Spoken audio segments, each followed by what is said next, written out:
So we're going to talk about U.S. Navy baseball, pretty much from the end, towards the end of the Civil War to about 1910, so just prior to World War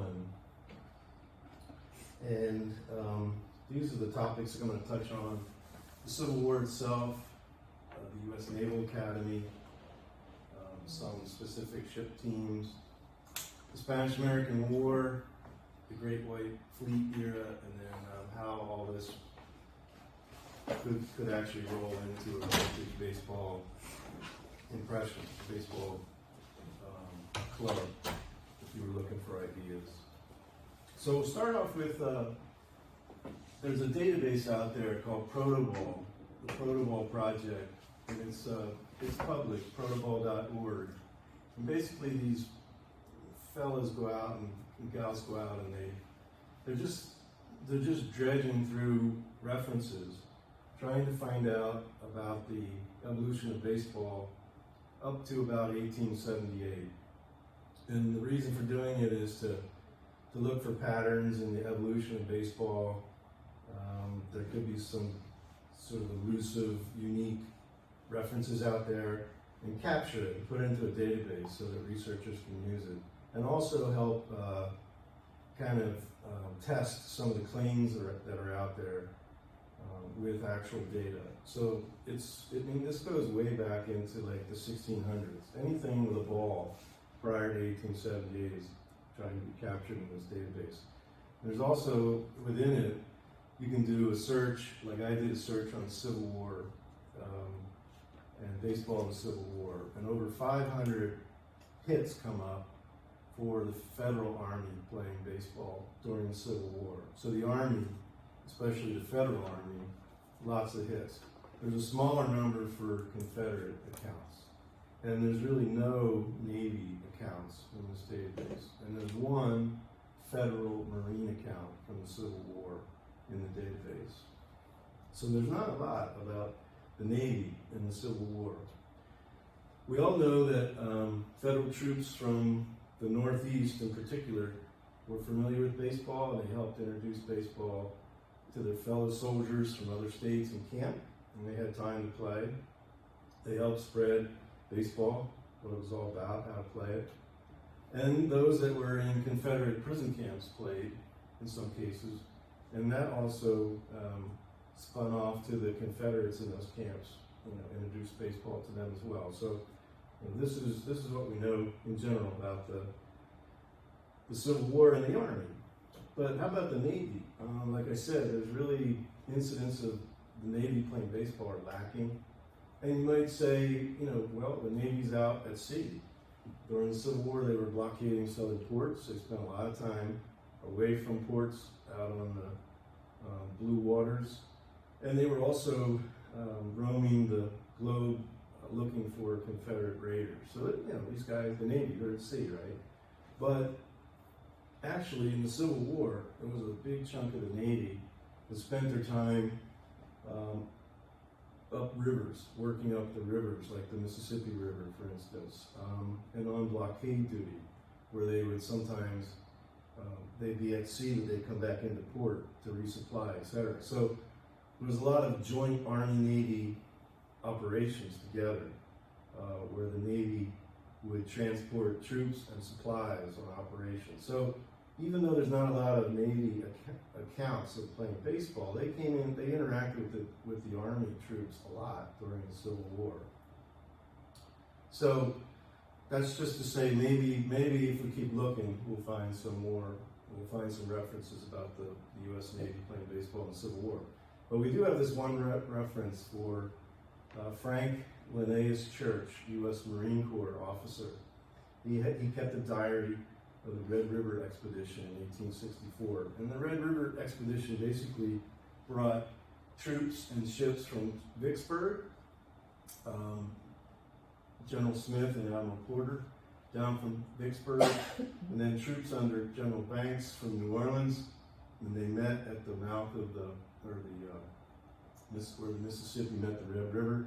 And the idea was they were going to push up the Red River and really take care of the Confederate armies that were operating around the Shreveport area. That was the idea of the Red River expedition. So the Union Mississippi Squadron leaves Vicksburg and heads down to the Red River somewhere between March 1st and March 10th, 1864. It's a big, it's 90 vessels, so it's a big armada of ships. There's 10,000 troops being transported, and it's under the command of Rear Admiral David Porter. This is Admiral Porter here, pictured. A lot of ships moving down. So it's taken them multiple days to get down to the Red River. Effectively, the expedition starts on March 10th. So Lieutenant Church, who keeps this diary, he commanded the Marine Guard on the U.S. steamer Black Hawk, and that was Admiral Porter's flagship. This is the flagship. So it's a big old riverboat, which for an admiral gave him lots of room to as a floating headquarters. But this journal kept by Lieutenant Church, he was the guard, Marine Guard on board the ship, and that's the Black Hawk. So this is his journal. Here he is, Lieutenant Church, 1861, age 19.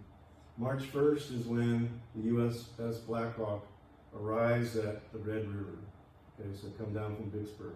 On March 3rd, he says, went on shore at 10:30 this morning and played baseball for about 3 hours. At 3 p.m., practiced with the revolver. Several Secesh Confederate ladies from a plantation in the neighborhood came up on horseback to see the ship. 2 of them were beautiful and rode splendidly. Wrote a letter to Alice, that was his fiancée. So on March 10th, his entry is, went out in the afternoon and exercised my men in company drill, played a game of ball. And then on March 12th, the squadron actually heads up the river to start the Red River campaign. So this was the one entry in that proto-ball database about the Marine and the Civil War. So that's Lieutenant Frank Church. I actually found another reference in a book about the USS Kearsarge. The Kearsarge is famous. It spent the Civil War basically patrolling European waters looking for Confederate raiders. It sank the CSS Alabama off Cherbourg, France on the 19th of June, 1864. That's the classic naval battle that occurred off of France. This Kearsarge in early 1864, it's operating, it's out at sea, it needs repairs, goes into Cadiz, Spain for some repairs. They're in dry dock and the crew's kind of getting bored. They get permission at the noon hour in the evening to go onto the wharf and play games, to do athletics, to change the monotony, basically. And it includes playing baseball with improvised equipment. So this doesn't show up in the protoball database. Coal heaver, basically, a guy that moved coal around into the boilers. Charles Poole liked the game because it reminded him of when he was a boy. So this is one reference of a Navy overseas playing some baseball. So that's what I have as far as facts for the Civil War and the Navy. But here's a hypothetical. Typically, sailing ships in the year of the Civil War had very diverse crews, and it reflected the seafaring age, like whaling ships. People from all over the world were crew members of those ships. During the Civil War, there was U.S. citizens and foreigners that were crew members. Some were very experienced sailors, and some were lovers, land lovers, that just been brought on the ship and had to learn on the job. The demand during the Civil War for sailors grew, obviously. U.S. Navy Secretary, September 1861, authorized the enlistments of blacks onto the ships. And over 18,000 black sailors, up to 20% of the fleet, actually served. 11,000 of them were, that should be 11,000 of them were former slaves, and 7,000 freemen. So the ships were integrated for lots of different races and colors and backgrounds.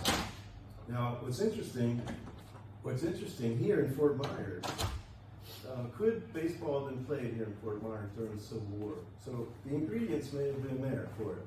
I don't know that we'd have to keep digging to see if there's any reference, but the ingredients are there. In Fort Myers in 1864, there was a garrison here. They were here to help break up the Confederates who were basically moving cattle up to their armies in the north. The detachment that was here in Fort Myers was the 110th New York Volunteer Infantry from Osceola County, New York. These guys probably knew something about baseball. They were also garrisoned with the 2nd U.S. Colored Infantry. So they were there. And they were supplied at the mouth of the Caloosahatchee River here by U.S. Navy ships. And one of them, like the USS Honduras, with sailors on board, would have been interacting with the Army troops here at Fort Myers. So that's just a hypothetical, maybe something to keep digging and looking for. Because the ingredients are there for baseball. So we'll move on to the U.S. Naval Academy. This is interesting because we just met David Porter, Admiral David Porter. He was the Navy commander for the Red River expedition, and here he is in 1865. He becomes the superintendent at the U.S. Naval Academy. He introduces athletics and dances to the college, to the program, and it includes baseball in the athletic program. So it's kind of like intramural ball in college.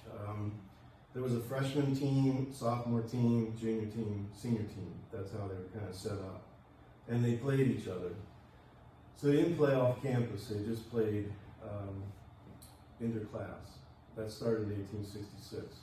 And there's kind of a yearbook out there online. It's called the Lucky Bag Yearbook from 1894. Before that, they didn't have a real yearbook. They just had a bunch of photos that they put in an album with not much annotation, just a bunch of photos. So that's where all this comes from.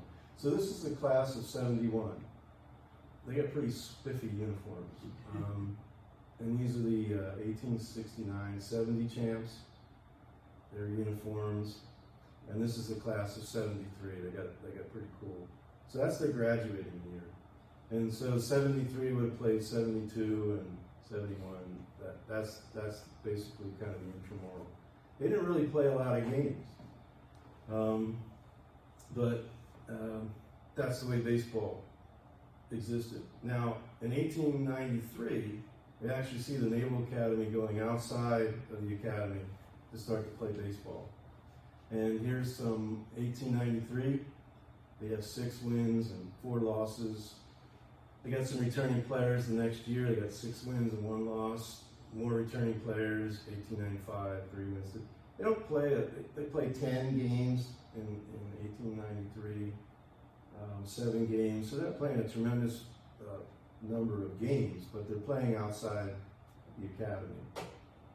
Kind of tails off in 95 and 96 when they only have 5 games and 7 games. But what happens, the administration discontinues outside matches in 1897 and 1898. The basic idea is we need to develop more talent. We're going to need to do something different as far as our baseball at the Naval Academy. So they want to identify and develop talent. So they, instead of having this kind of intramural system where sophomores played the freshmen, etc., they formed divisions at the academy. So now you've got 4 divisions, and one division would have freshmen in it, and sophomores, and juniors, and seniors. So it's now a better mix. So the divisions play each other. And they don't really play a lot of games. It's kind of like you play one class, and the winner goes on. So eventually just the winners play each other, and that's the season. So it's not a lot of matches, but they're really trying to develop the talent a little bit and identify talent as they go. So this was division level play that they start. And it's first mentioned in 1867 in the Lucky Bag in the yearbook. So actually baseball's starting to get a little bit of attention in the yearbook. Before that, it's all football. Now baseball is starting to creep in there. In the Lucky Bag, the team captain says, 1898, baseball at the Naval Academy can scarcely be said to be in its zenith of its glory. 97's graduation weakened the team and took from us what pitchers we did have. In 1900s, they say, the first essentials of a successful baseball team is good material from which to choose, which we had. The second is constant practice. Only an hour each afternoon at the most being available. That's all they had to practice. So they had talent, but they didn't have a lot of time to practice given all their other activities. The team bore up remarkably well, feeling the batting being up to standards of nearly any college team in the country. So they really needed more time to practice together. They try to arrange a match with West Point in this year, 1900, but they don't manage to do it. So they're playing outside again. So for a couple of years, they just kept it internal, went to the division system. Now they're going external. And here's some of the colleges that they play. They had 4 wins and 3 losses. So in 1901, they start to play West Point.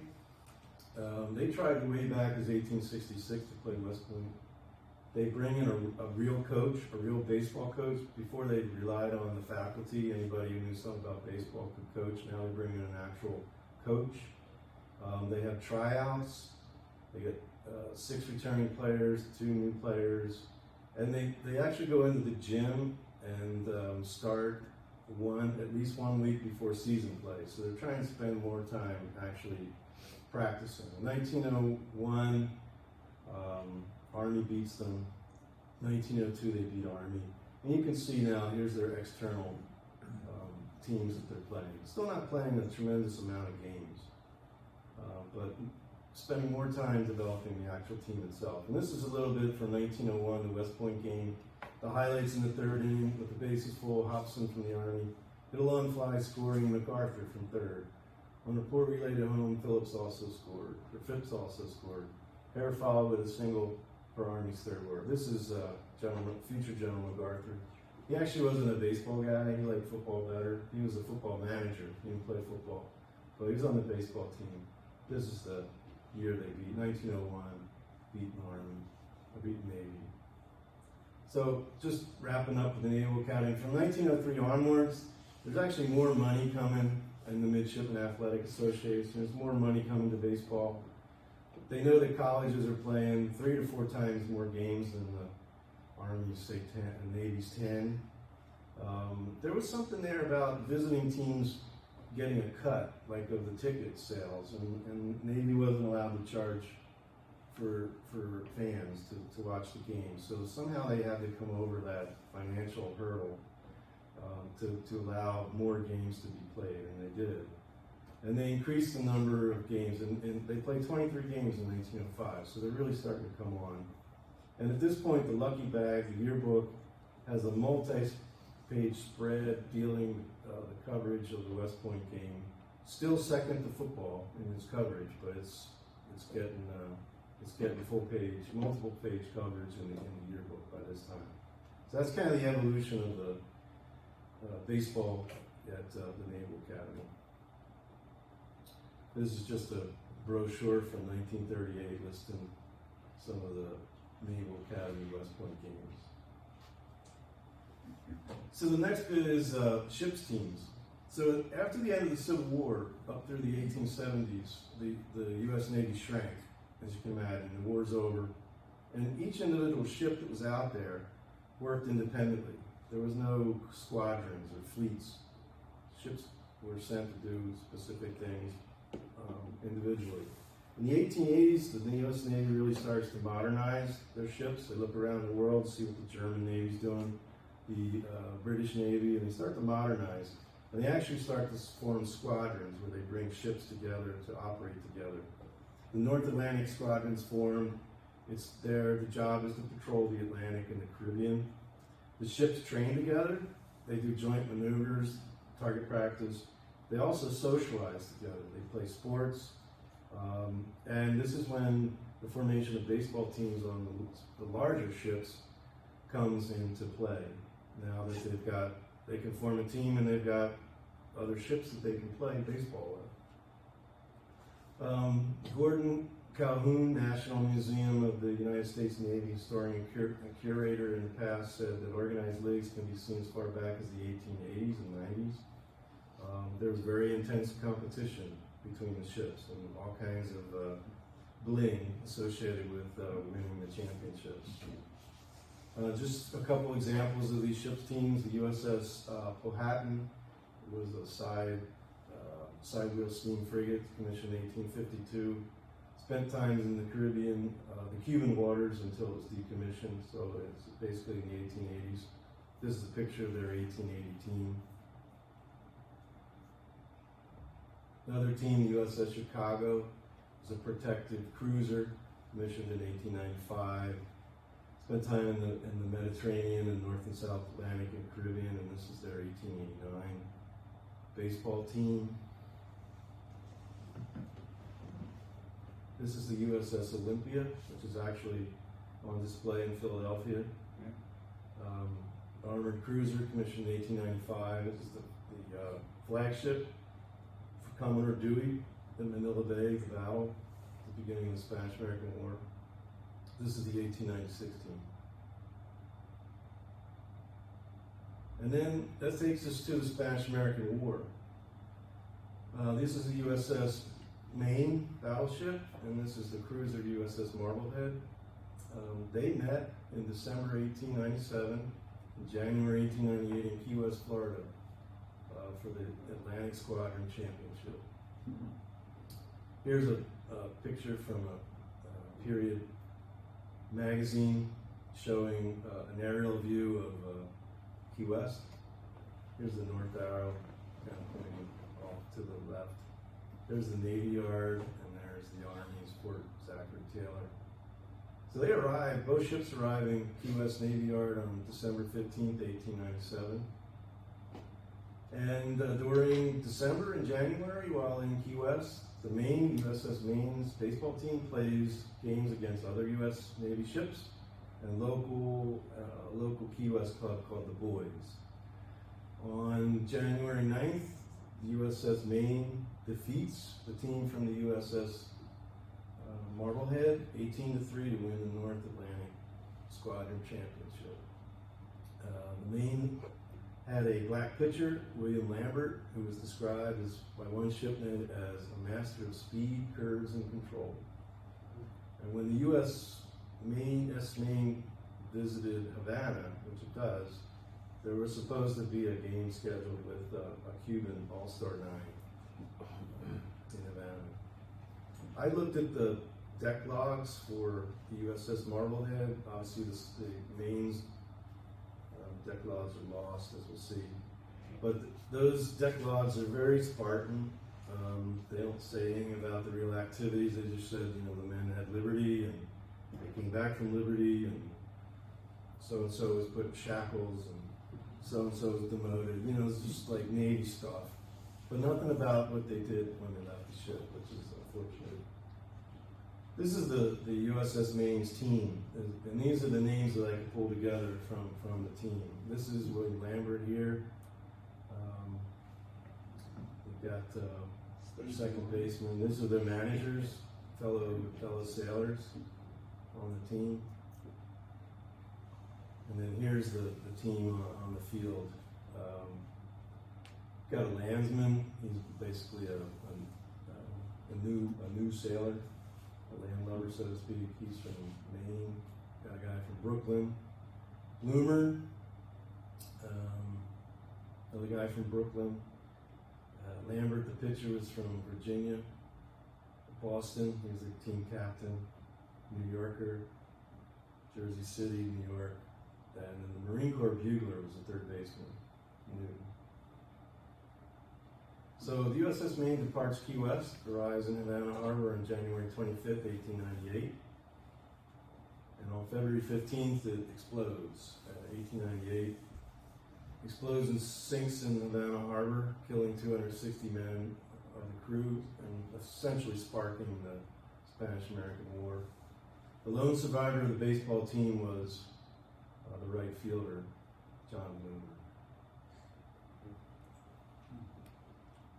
So shortly before the explosion, as part of the routine, the Marine bugler, Newton, would have sounded taps for the crew, as usual at 9:10 p.m., shortly before the explosion.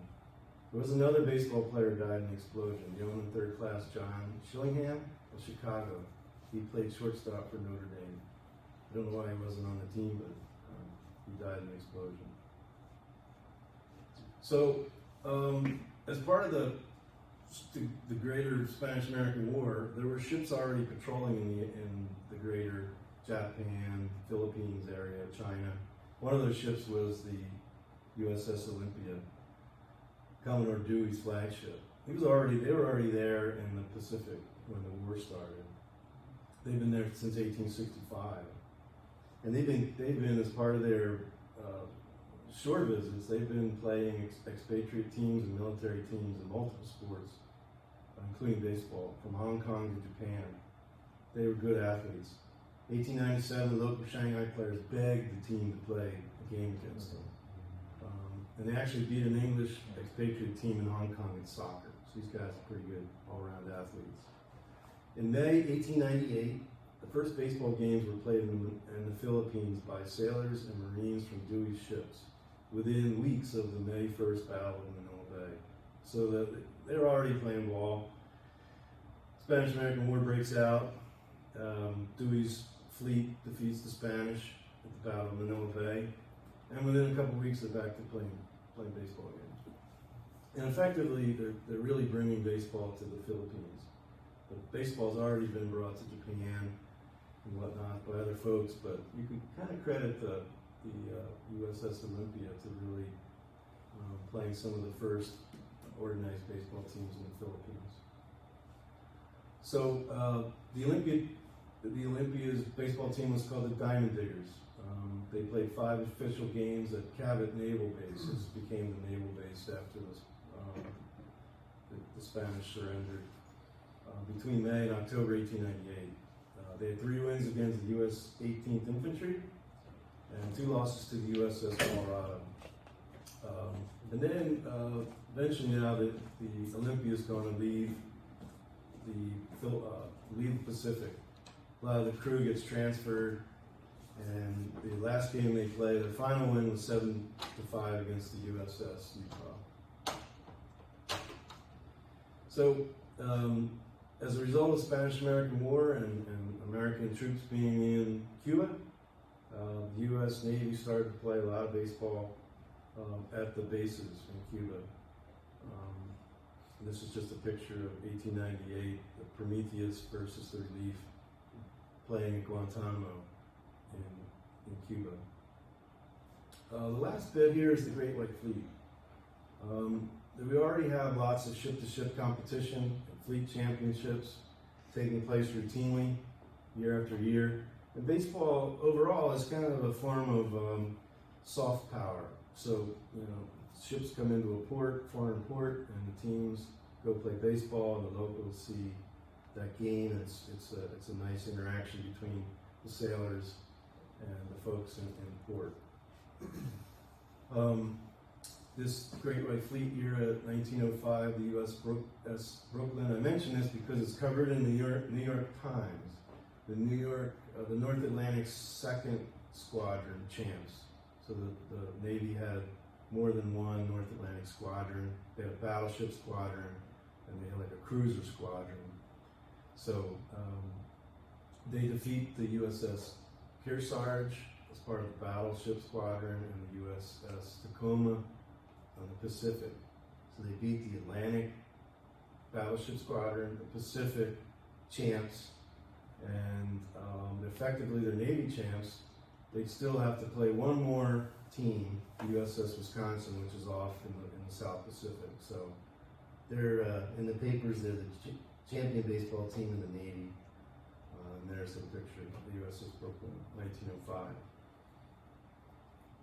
The Great White Fleet itself, this is President Teddy Roosevelt. He sends the Atlantic Battle Fleet, 16 battleships on a round-the-world cruise in 1908.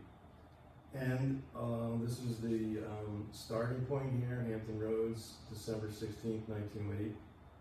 It ends in February 22nd, 1909. So they go down to Port of Spain, around the Straits of Magellan, up to Mexico, up to some ports on the U.S. coast, and then down to Australia, New Zealand, Australia, up into Japan and the Philippines, Ceylon, up into the Mediterranean. So quite the cruise. Sailors play baseball depending on their schedule. Every time they went into a port, a lot of times there was festivities, there was parades, there was dinners. And they also had to work. They had to bring coal into the ships. So when there was time, they played ball. Trinidad was their first stop, and there really wasn't, that was like one of the only places they went where there weren't any formalities. So they played several games of baseball. When they got to Australia, they played the local teams in Sydney. In Magdalena Bay, as we'll see, they played ball, and there was actual World Series between the ships in Ceylon. Gunnery practice, U.S. Navy did gunnery practice in Magdalena Bay on the Pacific side of the Baja Peninsula of Mexico. I don't know if the Mexicans really were crazy about the idea, but battleships sailed in there and did gunnery practice. And then when they had time, they played baseball. So this was November 1908, playing baseball in Magdalena Bay, Mexico. This is the USS West Virginia Armored Cruiser. It's the Pacific Fleet Champions from 1909, 1910, 1911. This is a picture. I'm not sure exactly what year this picture is, but this is them. 1909, they're in Honolulu, in Hawaii territory, not a state yet, but they've got their nice uniform. They got these slick jackets and everything. Yeah. I think the Shamrocks should get jackets like that. You look good. You all look good in it. The Atlantic Fleet Championships, commonly conducted in Cuba, down in Guantanamo Bay. This is 1912.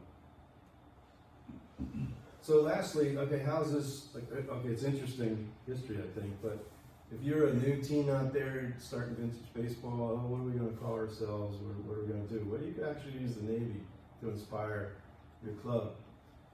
You could pick a ship on the Pacific coast, the Gulf Coast, the Atlantic coast.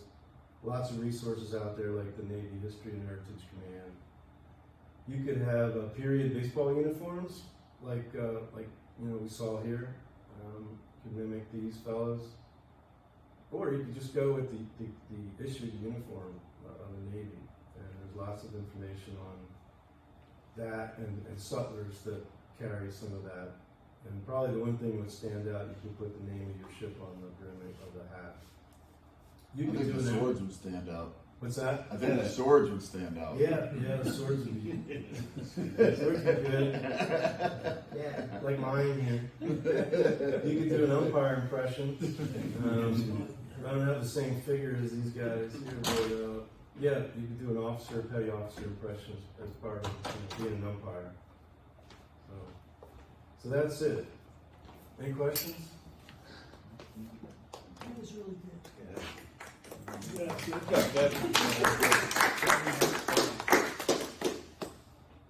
Did the Zoom talk in? What? Yeah. Okay. All right. Thanks.